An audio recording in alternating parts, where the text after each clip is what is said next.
وعلى سيدنا علي وسيدتنا فاطمة وسيدتنا زينب وسيدنا حسن وسيدنا حسين وعلى آله وصحبه وبارك وسلم. الحمدللہ رب العالمین والصلاة والسلام علی سید الانبیاء والمرسلین. اللہم صلی علی سیدنا و مولانا محمد وعلی آلہ وصحابہ وبارک وسلم وصلی علیہ. دنیا کے تمام دیکھنے والوں کو، تمام چاہنے والوں کو، تمام پیار کرنے والوں کو، اور جہاں جہاں تک اس وقت میری آواز کو سنا اور مجھے دیکھا جا رہا ہے، جنید اقبال کی جانب سے انتہائی محبت کے ساتھ السلام علیکم. ایک بار پھر ناظرین، آپ کو پر نور صبح نور کے ساتھ میں دل کی گہرائیوں سے خوش آمدید کہتا ہوں. آئیے بلا توقف چلتے ہیں حضرت ابو انیس محمد برکت علی علیہ رحمہ کی تالیف اسماء النبی کریم صلی اللہ علیہ وآلہ وسلم سے رسول اللہ صلی اللہ علیہ وآلہ وسلم کا ایک اسم مبارک پڑھنے اور سننے کی سعادت حاصل کرتے ہیں. سیدنا ارحم الناس بالعیال صلی اللہ علیہ وآلہ وسلم، ہمارے سردار اپنے اہل و عیال کے ساتھ نرمی فرمانے والے، درود و سلام بھیجے اللہ آپ صلی اللہ علیہ وآلہ وسلم پر، آپ صلی اللہ علیہ وآلہ وسلم کے آل پاک پر اور صحابہ کرام رضوان اللہ تعالیٰ علیہم اجمعین پر. ام المومنین حضرت عائشہ صدیقہ سلام اللہ علیہا فرماتی ہیں کہ رحمت العالم صلی اللہ علیہ وآلہ وسلم کا ارشاد کہ تم میں بہترین آدمی وہ ہے جو اپنے اہل و عیال کے حق میں بہتر ہو، اور میں اپنے اہل و عیال کے لیے تم میں سب سے بہتر ہوں. ناظرین کرام، ہمارے ساتھ آج آپ رہیں گے کیونکہ آج بارگاہ، بس میں کیا عرض کروں، انتہائی عظیم بارگاہ ہے. ناظرین، سیدنا عبداللہ بن محمد علیہ السلام جو جگر گوشے ہیں سرکار مدینہ صلی اللہ علیہ وآلہ وسلم کی، ان کی انشاءاللہ بارگاہ میں ہم سب مل کے چلتے ہیں. اچھا ناظرین کرام، وہ پیارے محبوب جن کے واسطے اللہ تعالیٰ نے اس کائنات کو بنایا، جن کے پروٹوکول میں اللہ تعالیٰ نے زمین اور آسمان کو سجایا، جن کو اللہ تعالیٰ نے کن کی کنجیاں عطا کر کر ساری کائنات کا مالک و مختار بنایا، جن کو صاحب خیر کثیر اور غنی عالم بنایا، اسی محبوب کے محبوب اس طیب و طاہر کی بارگاہ میں اپنی عقیدتوں کے نذرانے پیش کرتے ہیں جو بالیقین شہزادوں کے بھی شہزادے ہیں، جو محسن اسلام کے راج دلارے ہیں، جو وجہ وجود کائنات کے پیارے ہیں، جن کو فرشتے جھولا جھلاتے ہیں اور جن کو جبرائیل لوریاں سناتے ہیں، جن کا مبارک نام سرور دو جہاں صلی اللہ علیہ وآلہ وسلم نے اپنے والد گرامی کے مبارک نام پر یعنی عبداللہ رکھا،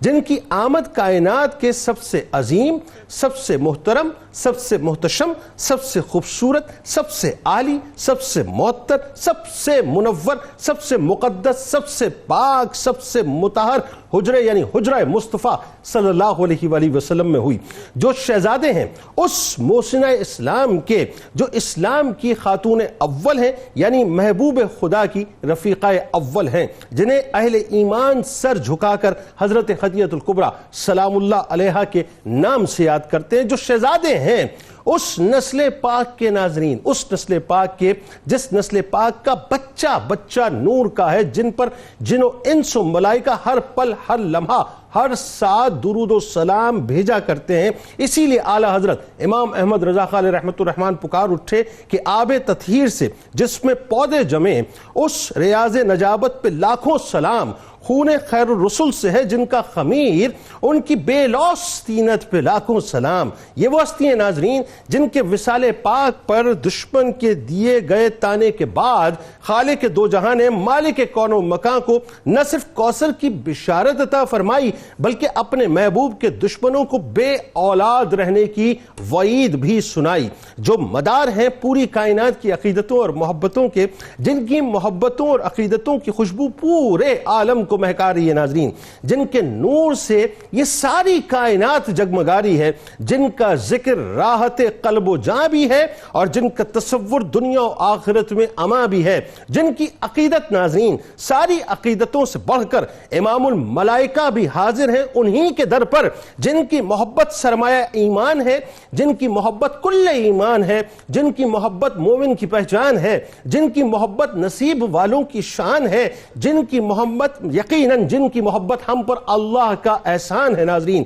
جن کی محبت مودت کے سانچے میں ڈھلے، جن کی محبت مودت کے سانچے میں ڈھلے تو قرآن کا فرمان بن جائے، اور جن کا دامن ہاتھ میں رہے تو فلاح کا راستہ آسان بن جائے۔ جن پر درود نہ ہو تو دعا قبول نہ ہو، جن پر سلام نہ ہو تو نماز مقبول نہ ہو، جو دنیا و آخرت میں بقا کا راستہ ہیں، جو کامیابی و نجات کی منزل کا واسطہ ہیں، یعنی سرکار مدینہ صلی اللہ علیہ وآلہ وسلم نے ایمان کی کسوٹی اور اس کا پیمانہ رہتی دنیا تک سیٹ کر دیا کہ اب دنیا و آخرت میں فلاح چاہیے، عزت و مقام چاہیے، تو سمجھ لو کہ کوئی بندہ مومن کامل نہیں ہو سکتا جب تک کہ مجھے اپنی جان سے، میری اولاد کو اپنی اولاد سے، اور میرے اہل کو اپنے اہل سے، اور میری ذات کو اپنی ذات سے محبوب نہ رکھے۔ مطلب یہ ہے کہ یہ جو ہم اہل بیت کی بار بار بات کرتے ہیں نا، ایک جملہ صاحب میں ادا کرنا چاہتا ہوں اور ہدیہ کرنا چاہتا ہوں آپ کو، کہ مطلب یہ ہے کہ یہ اہل بیت کی کشتی وہ کشتی ہے جس میں سوار ہونے والا کبھی ڈوبتا نہیں ہے، کتنے ہی طوفان آ جائیں، حالات کے سمندر میں کتنی ہی طغیانی آ جائے، زمین کی لہروں میں کتنا ہی جوار بھاٹا آ جائے، جو اہل بیت کی کشتی میں سوار ہو گیا بس وہی فلاح پا گیا، اور خدا نہ خواستہ جو اہل بیت کی کشتی سے رہ گیا وہ برباد ہو گیا، تباہ۔ جب آپ سے بات کا آغاز کرتے ہیں، ہمیں تو جو کچھ ملا، جو کچھ ملے گا، اور جو کچھ ملتا رہے گا، اور وہاں بھی جو کچھ ملے گا انشاءاللہ، سب صدقہ مصطفیٰ صلی اللہ علیہ وآلہ وسلم ہے۔ ابھی کیسے ممکن ہو صاحب ہم سرکار سے پیار کریں اور سرکار کی آل سے پیار نہ کریں، سرکار کا ذکر کریں اور سرکار کی آل کا ذکر نہ کریں؟ آپ کی ظاہر ہے مطلب آج چونکہ ظاہر ہے تذکرہ پاک کرنے کا مقصد یہ بھی ہے کہ لوگوں کو یہ پتہ چلے صاحب کہ ہماری عقیدتیں، ہماری محبتوں کی ابتدا انتہا آپ ہی ہیں۔ آغاز کرتے ہیں حضرت عبداللہ بن محمد علیہ السلام کی مبارک ہستی، آپ کی ولادت، اور خاص طور پہ جو اللہ تعالیٰ نے آپ کو خاندانی عظمت اور عفت عطا کی ہے۔ جی بہت شکریہ۔ دیکھیے، حضور تاجدار کائنات صلی اللہ علیہ وسلم کو اللہ رب العزت نے تمام عالمین اور تمام مخلوقات میں سب سے اعلیٰ اور افضل بنایا، اور آپ کے نسب مبارک کو بھی کائنات کا اعلیٰ ترین نسب بنایا، اور جس کے بارے میں خود قرآن مجید بیان فرماتا ہے، ارشاد باری تعالیٰ سورہ ابراہیم کے اندر فرمایا الم تری کیف ضرب اللہ مثلا کلمۃ طیبۃ کشجرۃ طیبۃ اصلها ثابت وفرعها فی السماء۔ اللہ فرمایا کہ آپ نے نہیں دیکھا کہ اللہ تبارک و تعالیٰ نے ایک پاکیزہ شجرہ کی مثال ایک پاکیزہ درخت کے ساتھ دے کر یہ حقیقت کیسے سمجھائی ہے، اور وہ پاکیزہ شجرہ کہ جس کی بنیاد کو دیکھیں تو بہت گہری ہے، اور جن کی شاخوں کو دیکھیں تو وہ بہت بلند ہیں اور آسمان تک جا رہے ہیں۔ تو شجرہ مصطفیٰ صلی اللہ علیہ وسلم کی شان یہ ہے کہ اس کی بنیاد بشری اور ظاہری تقاضوں کے اعتبار سے وہ حضرت آدم علیہ السلام تک جا رہی ہے، اور ان کی شاخیں جو بلند ہیں وہ شاخیں کونپلیں پھوٹتی تو ہیں حضرت قاسم، حضرت عبداللہ، حضرت ابراہیم سے، پھر امام حسن، امام حسین، اور یہاں سے گزر کر پھر امام مہدی علیہ السلام۔ اللہ اکبر، یعنی ابتدا بھی میرے سرکار ہیں، انتہا بھی میرے سرکار ہیں۔ آقا علیہ السلام کا جو شجرہ مبارکہ ہے یہ اصل کائنات، اور حضور تاجدار کائنات صلی اللہ علیہ وسلم کو اللہ رب العزت نے جتنی ظاہری اور باطنی خصائص سے نوازا ہے، اب سوچئے کہ آپ کی جھولی میں جب ایک شہزادے کی آمد ہوتی ہے تو پھر وہ تو ان تمام خصوصیات کے، عظمتوں کے، امتیازات کے، شانوں کے مالک ہو گئے، اور من جانب اللہ ہوئے۔ اور آپ کی ولادت باسعادت حضرت عبداللہ کی ولادت باسعادت ہوتی ہے آقا علیہ السلام کے اظہار نبوت کے بعد، اعلان نبوت کے بعد۔ اگر اس سینیریو کو اگر ہم دیکھ لیں کہ آقا علیہ السلام نے ابھی کتنی بھاری ذمہ داری کا، فرائض منصبی کا ابھی آغاز فرمایا ہے، کفار کی مخالفت آ رہی ہے، دشمنی ہے، عداوت ہے، اپنے پرائے سب نالاں نظر آ رہے ہیں سوائے چند صحابہ کرام کے اور آپ کی زوجہ اور رفیقہ حیات کے۔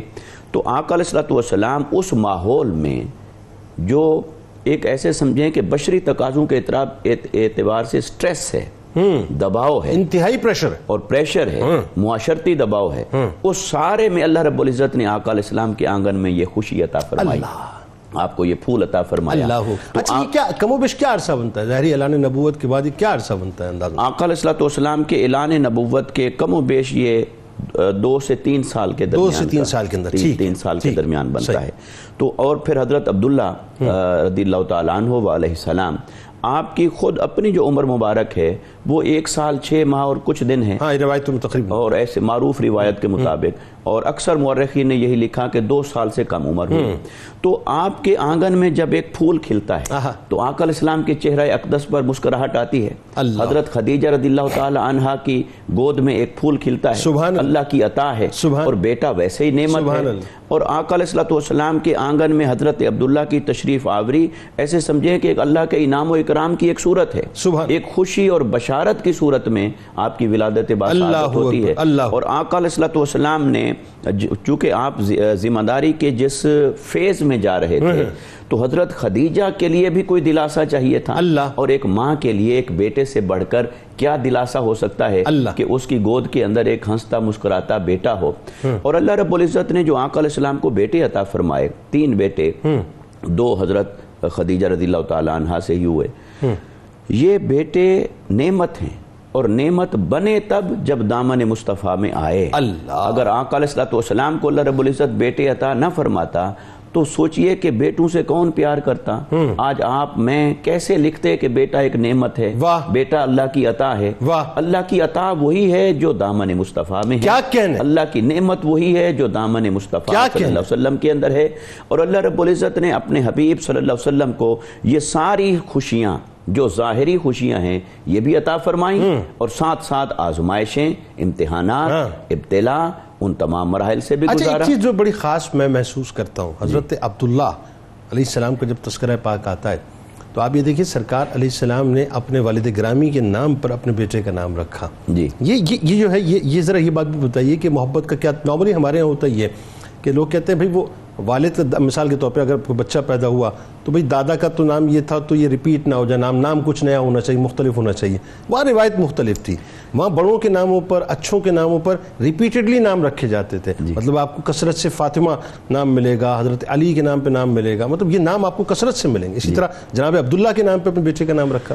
جی دیکھیے، ایک تو اس میں بشری تقاضے کے پیش نظر والد کا احترام، والد کی محبت، والد کے ساتھ ایفیلیشن، یہ آقا علیہ السلام کی ذات میں نظر آ رہی ہے کہ آپ نام رکھتے ہیں بیٹے کا. دوسرا اس میں ایک اور پہلو بھی نظر آ رہا ہے کہ آقا علیہ السلام نے تو نام رکھا یہ اپنے اظہار نبوت کے بعد، لیکن آپ کے والد گرامی حضرت عبداللہ وہ تو آقا علیہ السلام کے اعلان نبوت سے بھی پہلے، بلکہ آپ کی ولادت ہوئی اور 6 ماہ. بالکل ایسا، بالکل کچھ عرصے کے بعد آپ ان پر دفع. اب دیکھیے کہ ان کا نام تھا عبداللہ، اور کوئی کہے کہ آقا علیہ السلام کے نسب مبارک میں معاذ اللہ جو اسلام کے آنے سے قبل کے جو ہستیاں تھیں تو ان کو اسلام کی کہاں سے معرفت تھی یا اللہ کی توحید کی معرفت کہاں سے تھی. تو اگر ایسی کوئی چیز کوئی سوچے تو دیکھیے آقا علیہ السلام کے نسب مبارک میں خود آپ کے والد کا نام یہ بتا رہا ہے کہ یہ دین حنیف پر تھے، دین ابراہیمی پر تھے، صاحب توحید تھے، اللہ کی معرفت والے اور پاکیزگی اور طہارت ایمان کے ساتھ اور انہی فطری خصوصیات کے ساتھ آگے لے کے چل رہے پاک شلبوں سے پاک رحموں میں منتقل کیا گیا ہوں. بات ختم ہو جاتی ہے، اس جملے میں ساری کائنات آ گئی. اور دوسری بات یہ کہ جس کا نام ہی عبداللہ ہو، اللہ کا بندہ، اب اس میں مزید کیا بات رہ جاتی ہے. لیکن دیکھیے کیسی بات ہے علامہ صاحب کہ اپنے ایک تو دادا کے نام پہ ظاہر ہے وہ پیار اور شفقت کا ایک تقاضا کہ جو والد کا نام ہے وہ بیٹے کا نام. دوسرا جو آپ کے دیگر شہزادے اور شہزادیاں ہیں، آپ دیکھیے میں تو کبھی کبھی یہ سوچتا ہوں کتنا مبارک ہے وہ حجرہ پاک جو سرکار علیہ السلام کا حجرہ پاک ہے، اور کتنا مبارک اس اعتبار سے بھی کہ اس حجرہ پاک میں یہ مبارک ہستیاں تشریف لا رہی ہیں. تو آئیے ذرا جہاں جناب عبداللہ علیہ السلام کا تذکرہ پاک ہے وہاں جو دیگر شہزادے اور شہزادیاں ہیں سرکار علیہ السلام ان کا بھی ذرا تھوڑا سا ذکر ہو جائے. بسم اللہ الرحمن الرحیم. بہت شکریہ جنید بھائی، اور یقیناً ہم سب کے لیے بالخصوص یہ سعادت کی بات ہے کہ آج وجہ تخلیق کائنات ذات رسالت مآب صلی اللہ علیہ وآلہ وسلم کے دل کے چین اور دل کے قرار جناب سیدنا عبداللہ کا ہم ذکر خیر کر رہے ہیں. اللہ قبول فرمائے. اور اس میں یقیناً ہم اس امید اور اس نیت کو بھی لیے بیٹھے ہیں کہ کل قیامت کے دن یہ شہزادے ہماری اس حاضری ہماری اس عرضی کو اپنی بارگاہ میں قبول کر لیں گے اور یہ ہمارے لیے بخشش اور معافی کا سامان ہو جائے گا. آقا کائنات صلی اللہ علیہ وآلہ وسلم کی جب ہم اولاد امجاد کا تذکرہ کرتے ہیں تو صحیح روایات اور معروف جو قول ہے وہ یہی ہے کہ آپ کی 4 شہزادیاں اور 3 آپ کے شہزادے ہیں. ٹھیک ہے. بعض حضرات نے جو 5 شہزادوں کا قول کیا ہے تو اس پر رائے یہ دی گئی کہ چونکہ جناب عبداللہ رضی اللہ تعالی عنہ کے القابات میں سے ایک طیب اور طاہر ہے. تو جو 5 کی جانب گئے ہیں تو انہوں نے طیب اور طاہر کو علیحدہ فرد تصور کیا, لیکن اصلاً یہ طیب اور طاہر جناب عبداللہ رضی اللہ تعالیٰ عنہ کے القابات ہیں. تو اس لیے معروف قول یہی ہوا کہ یہ 3 شہزادے اور 4 شہزادیاں. اگر ہم شہزادوں کی ہم بات کر رہے ہیں ترتیب سے بتائیے. بالکل. سب سے پہلے ہمیں جناب قاسم رضی اللہ تعالیٰ عنہ کا نام نظر آتا ہے شہزادوں میں. بچپن ہی میں وصال ہوا. اب اسی اعتبار سے بچپن کے حالات ہمیں اس شان کے ساتھ ہمیں نہیں نظر آتے تاریخ کی کتب میں. مختصر سی عمر پائی ہے, لیکن ان کا نام اس طرح زندہ اور جاوید ہو گیا کہ حضور علیہ السلام نے انہی کے نام پر اپنی کنیت رکھی, ابو القاسم. اور پھر رفع اشتباہ کے لیے قیامت تک کے لیے منع فرما دیا کہ یہ کنیت کوئی اور نہیں رکھے. انما انا قاسم واللہ یعطی. اور پھر یہ ابو القاسم کے اعتبار سے آپ دیکھیے کہ یہ کنیت حضور علیہ السلام کا خاصہ قرار پائی. یہ کنیت کسی اور کو رکھنے کی اجازت نہیں دی. یہ حضرت قاسم اس اعتبار سے معروف جانے گئے. پھر دوسرے جناب عبداللہ, ان کا تذکرہ تو ہم کر ہی رہے. تیسرے جو شہزادے ہیں جو جناب سیدنا ابراہیم رضی اللہ تعالیٰ عنہ علیہ السلام کہلاتے ہیں, اور یہ جناب ابراہیم وہ ہیں کہ جو سیدہ خدیجہ کے سوا سیدہ ماریہ قبطیہ رضی اللہ تعالی عنہا کے بطن مبارک سے دنیا میں مصر سے آپ کا تعلق اور مدینہ المنورہ میں آپ کی ولادت ہوئی. ٹھیک ہے. کیفیت کا عالم یہ ہے کہ جب ان کا وصال ہوا تو حضور علیہ السلام کی آنکھیں نمناک تھیں, حضور کا دل رنجیدہ تھا, اور حضور علیہ السلام کی الفاظ تھے کہ باری تعالیٰ دل غمگین ہے, آنکھ اشکبار ہے, لیکن زبان سے وہی نکلے گا جو تیری رضا ہے. اللہ. اور اس وقت سیدہ ماریہ قبطیہ رضی اللہ تعالی عنہا بھی ظاہر سی بات ہے کہ شہزادے کا وصال ہے, اور خدیجۃ الکبریٰ رضی اللہ تعالی عنہا کے بعد یہ دوسری ہستی ہیں کہ جنہیں جناب نبی رحمت صلی اللہ علیہ وسلم کے ذریعے سے اولاد نصیب اور میسر ہوئی ہے. تو آپ سے جب یہ شہزادہ جدا ہو رہا ہے تو آپ کے دل پر جو فراق گزر رہا ہے اس کو حضور علیہ السلام نے اس اعتبار سے دور فرمایا, اور فرمایا کہ ماریہ مت رو, اس لیے کہ اللہ رب العزت نے تمہارے شہزادے کو دودھ پلانے کے لیے جنت میں 2 حوروں کا انتظام فرما دیا. اور ساتھ ساتھ آقا کائنات صلی اللہ علیہ وسلم نے فرمایا اگر تم چاہو تو میں تمہیں جنت میں تمہارا بیٹا دکھا دوں, وہ تمہاری گود سے زیادہ وہاں خوش ہے. تو سیدہ ماریہ نے فرمایا یا رسول اللہ آپ نے کہہ دیا کافی ہے, اب میں نہیں رہوں گی. یہ جناب ابراہیم رضی اللہ تعالی عنہ. جب ایک اور بات بھی ہے کہ سرکار علیہ السلام نے اپنے پیارے نواسے کے لیے اپنے بیٹے کو دے دیا. وہ پھر ایک تفصیل ہمارے سامنے آتی ہے. پھر اس کے بعد جب شہزادیوں کی جانب ہم جاتے ہیں, آقا کائنات صلی اللہ علیہ وسلم کی سب سے بڑی جو شہزادی ہیں جن کا نام سیدہ زینب رضی اللہ تعالی عنہا ہے, آپ کا جو نکاح ہے وہ حضرت ابو العاص بن ربی رضی اللہ تعالیٰ عنہ کے ساتھ ہوا. اچھا, حضرت ابو العاص بن ربی رضی اللہ تعالیٰ عنہ ابتدا میں ایمان نہیں لے کر آئے, سیدہ زینب ایمان لا چکی تھی. یہ تفریق کا حکم قائم نہیں ہوا تھا, اسی وجہ سے آپ اپنے سسرال ہی میں تھی, یہاں تک کہ مدینہ میں بدر کا میدان سج گیا, اور حضرت ابو العاص دشمنوں کی جانب سے لڑنے کے لیے آئے. قیدی بن کر جب حضور کے سامنے آئے تو انہوں نے مکہ سیدہ زینب کی جانب پیغام بھیجا کہ فدیہ بھیجو تاکہ میں آزاد کر دیا جاؤں. تو سیدہ زینب نے وہ ہار بھیجا تھا جو سیدہ خدیجہ کا ہار تھا. حضور علیہ السلام نے اس ہار کو دیکھا ہے, حضور کی آنکھوں میں آنسو تھے, اور حضور صحابہ سے فرما رہے کہ اگر تم مجھے اجازت دو تو میں اپنی شہزادی کو اس کی ماں کی یہ امانت واپس کر دوں. تو حضور سے صحابہ کہنے لگے یا رسول اللہ آپ کی خواہش اور آپ کی آرزو کے سامنے ہم کیسے جہنم مار سکتے ہیں, آپ ضرور اسے واپس روانہ فرمائیے. حضور نبی رحمت صلی اللہ علیہ وسلم نے حضرت ابو العاص کا جو فدیہ قائم فرمایا وہ یہ تھا کہ ہم تمہیں چھوڑ رہے ہیں, مکہ جا کر میری بیٹی زینب کو میرے پاس بھیجو. حضرت ابو العاص بن ربی رضی اللہ تعالیٰ عنہ اور سیدہ زینب سے جو اولاد ہوئی ہیں, ایک کا نام علی ہے جو بچپن میں وصال فرما گئے, دوسری ان کی شہزادی ہیں جن کا نام سیدہ امامہ ہے. اور یہ امامہ رضی اللہ تعالیٰ عنہ وہ ہے کہ جن کا نکاح جناب سیدنا علی المرتضی شیر خدا رضی اللہ تعالیٰ عنہ سے ہوا, اور شہدائے کربلا میں ایک بڑا نام ہمیں نظر آتا ہے حضرت محمد اوسط رضی اللہ تعالیٰ عنہ, یہ ان کے شہزادے. تو اس سے یہ بھی اشتباہ ختم ہو گیا کہ جناب حضور کی شہزادیوں کی تعداد کیا ہے. اور ایک جملہ اور مطلب آپ کی نظر کر رہا ہوں میں سننے والوں کی کہ یہ حضرت امامہ سلام اللہ علیہ وہ ہیں ان کے لیے بھی سرکار علیہ السلام اپنے رکوع کو اپنے سجود کو طویل فرمایا کرتے تھے. حسن و لوگ حسین نہیں کے بتاتے ساتھ یہ جو نواسوں کے ساتھ محبت و الفت کے جو تذکرے ہیں بخاری کے الفاظ میں سیدہ امامہ موجود ہے کہ حضور سجدے میں جاتے ہوئے انہیں ساتھ بٹھا دیتے, قیام کی حالت میں انہیں اٹھا کر اپنے سینے سے لگا لیتے. امامہ سے اپنی محبتوں کے وقت ہے. حضرت سیدہ ام کلثوم, حضرت سیدہ رقیہ سلام اللہ علیہا اور حضرت فاطمہ الزہرا سلام اللہ علیہا. مختصر آپ تو ذوالنورین کے جو عقد میں ہیں یکے بعد دیگرے وہاں سے شروع کر دیں. سیدہ رقیہ سیدہ ام کلثوم, ان کا ابتدائی نکاح عتبہ اور رتیبہ کے ساتھ ہوا. رقیہ سیدہ ام کلثوم سے حضرت عثمان کا پھر بعد میں نکاح ہوا. سیدہ ام کلثوم کے وصال پر حضور نے فرمایا تھا کہ عثمان اگر میری کوئی اور بیٹی بھی غیر شادی شدہ ہوتی تو اس کے ساتھ میں تمہارا نکاح کر دیتا. اور اس کے بعد جو عظیم ہستی ہے کہ جو ہستی کے شہزادے کوثر کی عملی تفسیر بن کے آئے ہیں اس ہستی کو فاطمہ الزہرا کہتے ہیں. قیامت تک حضور کی اولاد امجاد کا جو یہ سلسلہ پروان چڑھے ہوئے ہیں اور ہر طرف نور بکھیر رہا ہے, اس کی ابتدا ہمیں فاطمہ الزہرا رضی اللہ تعالی عنہا انشاءاللہ آگے آئیں گے. وہ انا اعطیناک الکوثر پہ تو آج ہم نے گفتگو کرنی ہے صاحب, بڑی طویل گفتگو انشاءاللہ ہونی ہے انشاءاللہ اس پہ, اور آگے تھوڑا سا سلسلے کو بڑھاتے ہیں. ڈاکٹر صاحب اب ایک بات جو بڑی خاص ہے, سرکار علیہ السلام کے اہل بیت بالخصوص سرکار علیہ السلام کی آل پاک. دیکھیں آج جو ہم یہ پروگرام کر رہے ہیں اس کا مقصد کیا ہے؟ اس کا مقصد یہ ہے کہ میں یہ محسوس کرتا ہوں کہ ہم سرکار علیہ السلام سے تو ظاہر محبت کرتے ہیں اور اس میں بھی کوئی دوسری رائے نہیں, ان سے ان کی آل سے ہی محبت کرتے ہیں, لیکن وہی بات ہے کہ جس طرح سے محبت کرنی چاہیے اس طرح سے محبت کا مقدہ نہیں کرتے. تو پہلے تو یہ کہ سرکار علیہ السلام کی آل سے محبت, پھر محبت کے آگے کا ایک سٹیج ہے مودت, اس کے تقاضے کیا ہے ذرا یہ سمجھائیے لوگوں کو. بسم اللہ الرحمن الرحیم.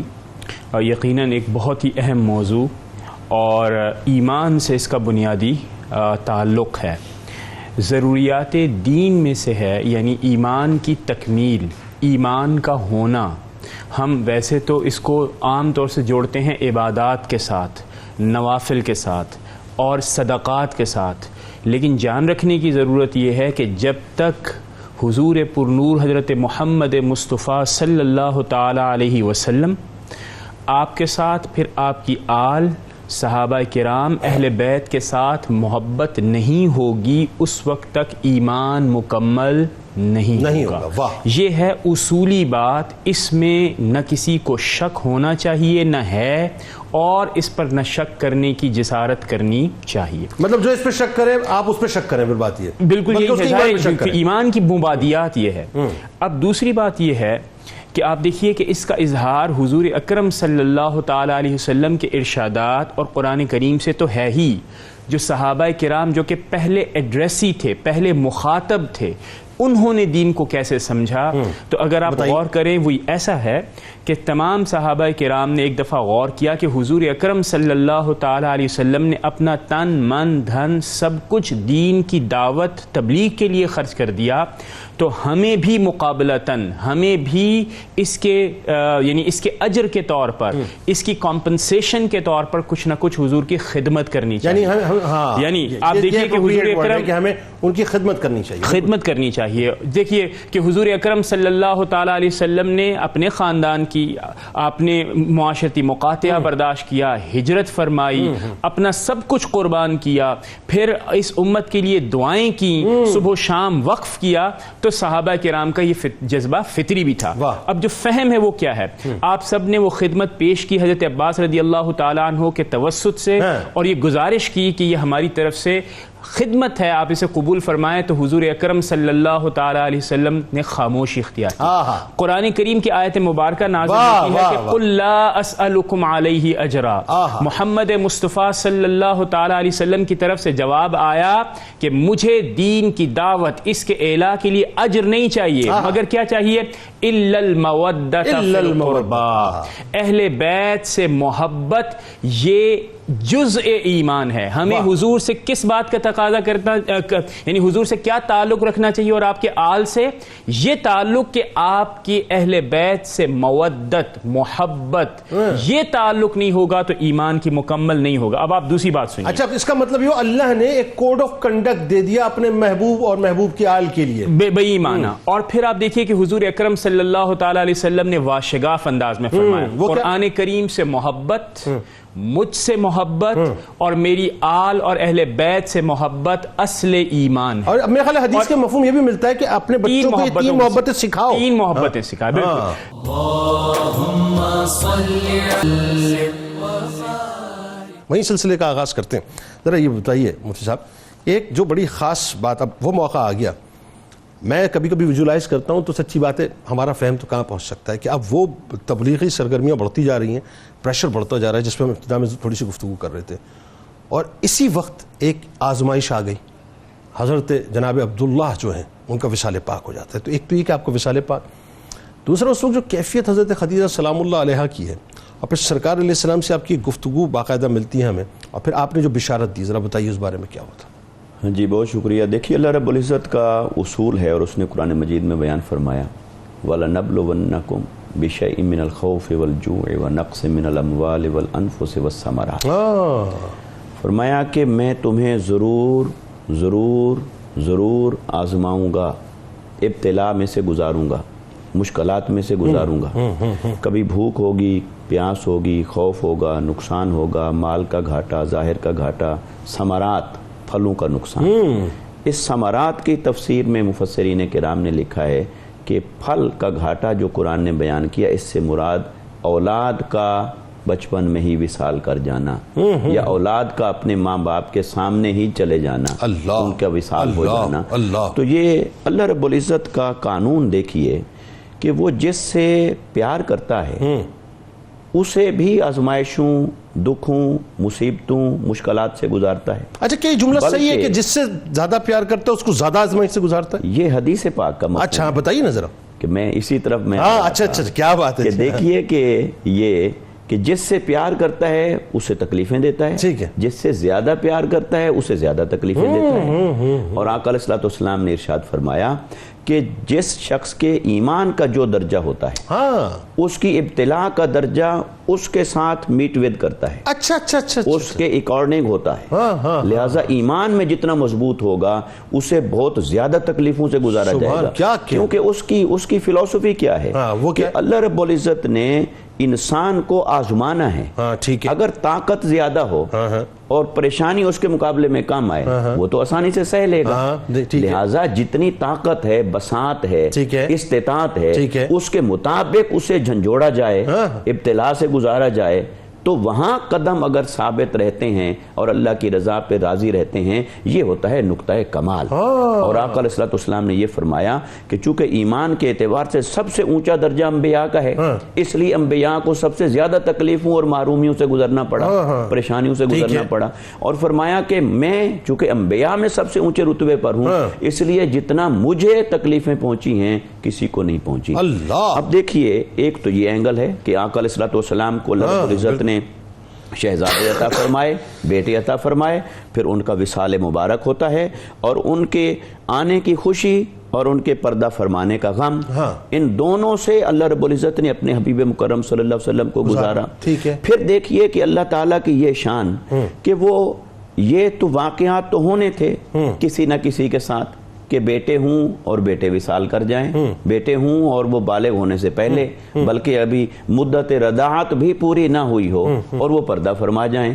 تو اللہ تبارک و تعالی نے یہ سارے نمونے تمام خلق کو پہلے اپنے محبوب صلی اللہ علیہ وسلم کی ذات میں دکھائے, تاکہ کوئی یہ نہ کہے کہ اللہ کا محبوب جو تھا اللہ نے ان کو تو تکلیفوں سے گزارا نہیں اور ہمیں اللہ نے تکلیفیں دی. بالکل ٹھیک, ان کو ان محرومیوں کا سامنا نہیں کرنا پڑا اور ہمیں کرنا پڑا. تو اللہ رب العزت کی شان دیکھیے, اپنے حبیب صلی اللہ علیہ وسلم کو حالت یتیمی میں رکھا. یتیمی خود آقا علیہ السلام خود یتیمی کی حالت سے گزرتے ہیں, اور پھر آپ کو دوسرا اس چیز سے گزارا کہ آپ کو بیٹے عطا فرمائے اور ان بیٹوں کا وصال ہو جاتا ہے. لہٰذا یہ جو زندگی موت ہے یہ ہر ایک کے لیے حق ہے, اور زندگی موت جب حق ہے تو اس کے اوپر صبر, تو نعمت ملی تو شکر کے راستے سے اللہ کا قرب ملا, اور اللہ نے نعمت واپس لے لی تو صبر کے راستے سے اللہ کا قرب. آخر میں اب جو بات ہے وہ بڑی اہم ترین بات ہے, وہ ڈاکٹر صاحب آپ نے ایڈریس کرنی ہے کہ سرکار علیہ السلام کی ایک تو بات یہ ہے کہ یہ سوال ایک عام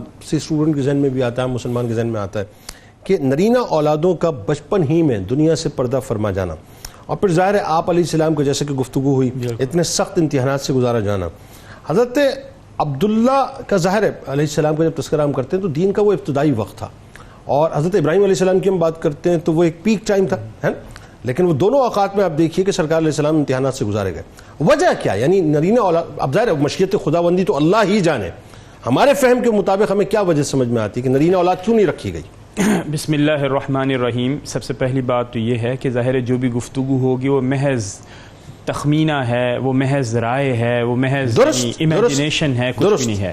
میرا خیال ہے کہ علامہ صاحب نے بہت خوبصورت انداز میں بیان فرمایا کہ جب حضور اکرم صلی اللہ تعالیٰ علیہ وسلم کے حوالے سے بات ہوئی تو وہ یہ ہوئی کہ لقد کان لکم فی رسول اللہ اسوۃ حسنہ.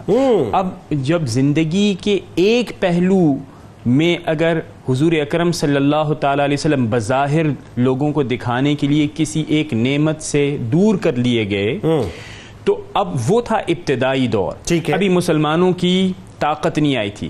تو اس وقت حضور کی کیفیت کیا ہے اور امت کے لیے تعلیم کیا ہے. اور جو حضرت ابراہیم کی آپ نے بات کی، آپ دیکھیے مسلمانوں کی طاقت کا ایک بہت بھرپور اجتماع ہے اور ایک ریاست قائم ہے، مسلمان مسلسل جنگ جیت رہے ہیں. اور اس وقت جو طاقت ہے اس وقت بھی حضور اکرم صلی اللہ تعالیٰ علیہ وسلم کی تحمل، آپ کی برداشت اور وہ کیفیت کہ افلا اکون عبدا شکورا، اس کی ایک آپ نے کامل تصویر پیش کی. تو اس لحاظ سے دیکھا جائے تو ہمیں اس بات کو بھی سمجھنا چاہیے کہ حضور اکرم صلی اللہ تعالیٰ علیہ وسلم سے جو ہمیں تعلیم ملتی ہے وہ تعلیم یہ ملتی ہے کہ ہمیں تحمل، برداشت اور صبر کا اعلیٰ نمونہ ہونا چاہیے. اب دوسری بات جو ہے جو کہ اس کے حوالے سے علماء نے مزید روشنی ڈالی، اس میں سے یہ ہے کہ اگر فرض کریں کہ حضرت عبداللہ بن محمد صلی اللہ تعالیٰ علیہ وسلم حیات میں ہوتے تو یہ خود ایک اپنے آپ میں آزمائش ہوتی امت کے لیے. ہم نے حضرت امام حسین رضی اللہ تعالیٰ عنہ اور آپ کا امت سے تعلق اور آپ کے کردار کی وضاحت سے یہ دیکھا کہ اس میں بھی امت آزمائش میں مبتلا ہوئی. تو یہ ایک بہت بڑی چیز ہے. لیکن جو تیسری سب سے خوبصورت اور لطیف بات ہمیں محسوس ہوتی ہے وہ یہ ہے کہ اگر حضرت عبداللہ بن محمد صلی اللہ تعالیٰ علیہ وسلم حیات ہوتے اور نبی نہ ہوتے تو یہ کیا ہوتی؟ آپ کی شان میں کمی ہوتی اور جو کہ ناممکن ہے، جیسے دیگر انبیاء کی اولادیں نبی بنتی ہیں، بالکل بنی. اور فرض کریں کہ اگر وہ نبی ہوتے تو پھر کیا ہوتا؟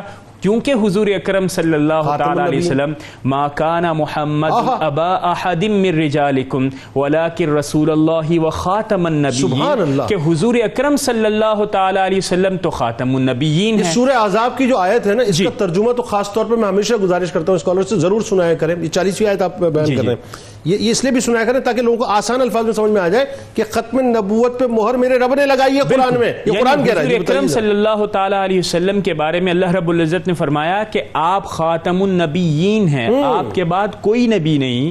اور اسی طرح حضور اکرم صلی اللہ تعالیٰ علیہ وسلم کی واشگاف انداز میں حدیث ہے کہ میرے بعد کوئی نبی نہیں.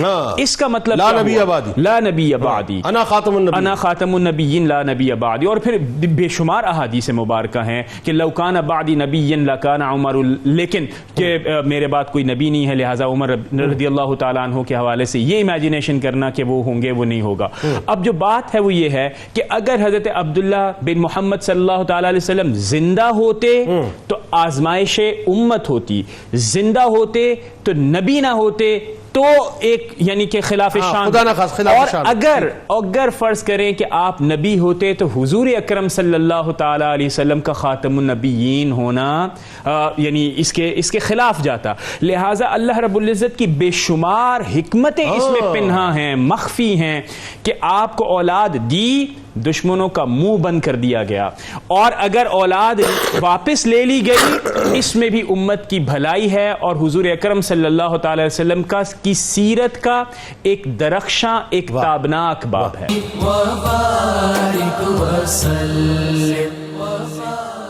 کتاب الشفا اللہ تعالیٰ کی بارگاہ میں محبوب عمل آپ کے سامنے پیش کرتے ہیں. حضور نبی کریم صلی اللہ علیہ وسلم نے حضرت ابو ذر رضی اللہ تعالیٰ عنہ سے فرمایا کہ اللہ تعالیٰ کی بارگاہ میں یہ کلمات سبحان ربی و بحمدہ، سبحان ربی و بحمدہ بہت مقبول ہیں اور ان کو کثرت سے پڑھا کریں.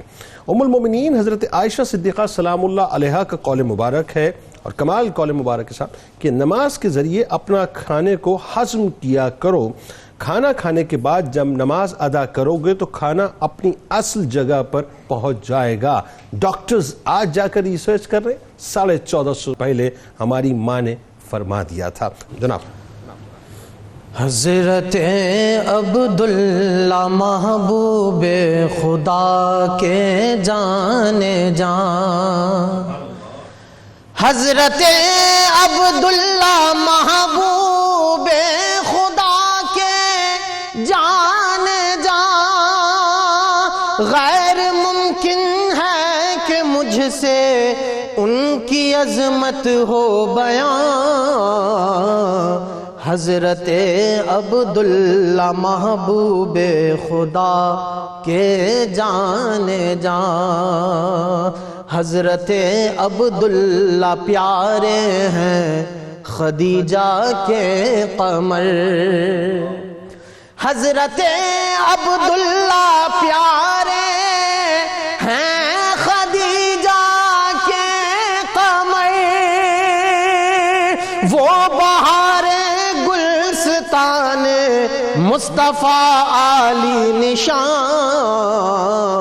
حضرت عبداللہ محبوب خدا کے جانے جان, امت سرکار کے شافع وہ ہوں گے حشر میں. امت سرکار کے شافع وہ ہوں گے حشر میں, ہو گئی عبداللہ کے انوار سے روشن جنا. حضرت عبداللہ محبوب خدا کے جانے جان, ساجد ان کی عظمتیں لکھ پائے گا کیسے بھلا. ساجد ان کی عظمتیں لکھ پائے گا کیسے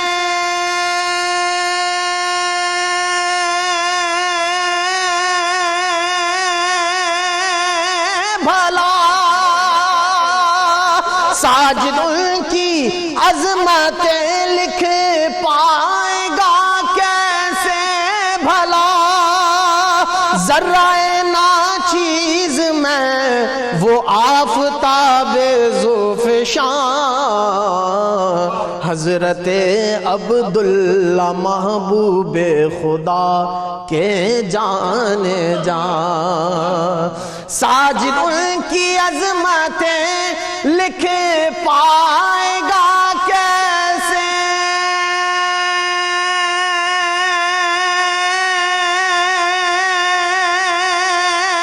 بھلا. ذرہ ناچیز میں وہ آفتاب ذوفشان, حضرت عبداللہ محبوب خدا کے جانے جان. غیر ممکن ہے کہ مجھ سے ان کی عظمت ہو بیان. حضرت عبداللہ محبوب خدا کے جانے جان.